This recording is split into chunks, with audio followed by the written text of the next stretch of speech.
Makaba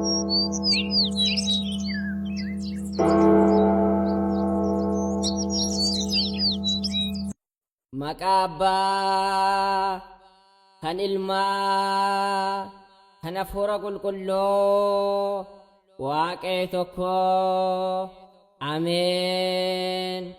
Waaqayyo ifa koo fi qoricha kootii kanneen na sodaachisan hin jiranne. Faarsaa Daawit 27 lakkoofsa 1.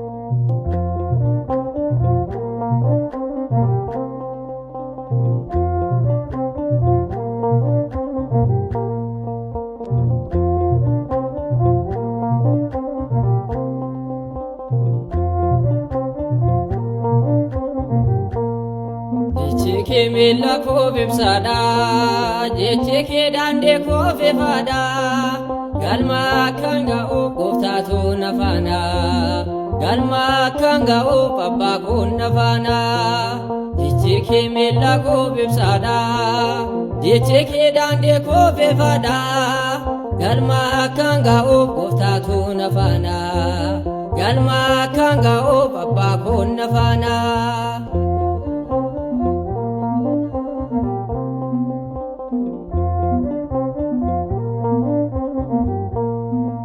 Soa kadena narabadera gargarsa kengufta konorra gaera bilasta ede bunna nurko tasayo anu sinda gadu gufta koyomeyo ditike mela ko bifsada ditike dande ko bifada galma kanga o gufta to nafana galma kanga o papa ko nafana.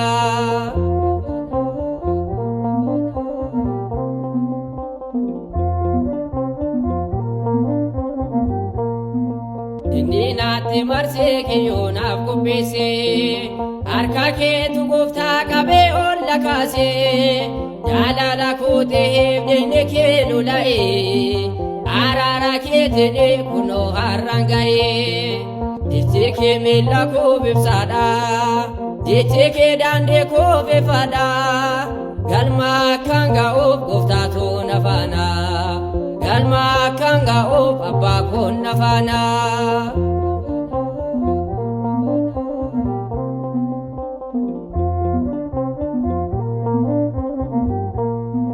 Dabina nafkine akan sifar sufi hukuma salamo namante abrame bikum sanafkine akaba ulusi kuchaki akane mo baka Stefanusi ditike mela ko bifsada ditike dande ko bifada galma kanga o goftatu nafana galma kanga o papa ko nafana.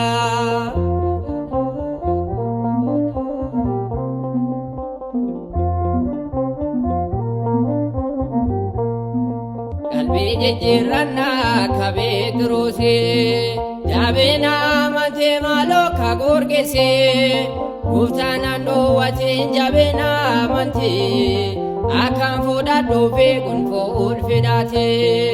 Ditike mela ko bifsada ditike dande ko bifada galma kanga o goftatu nafana galma kanga o papa ko nafana. Ditike mela ko bifsada ditike dande ko bifada galma kanga o goftatu nafana galma kanga o papa ko nafana.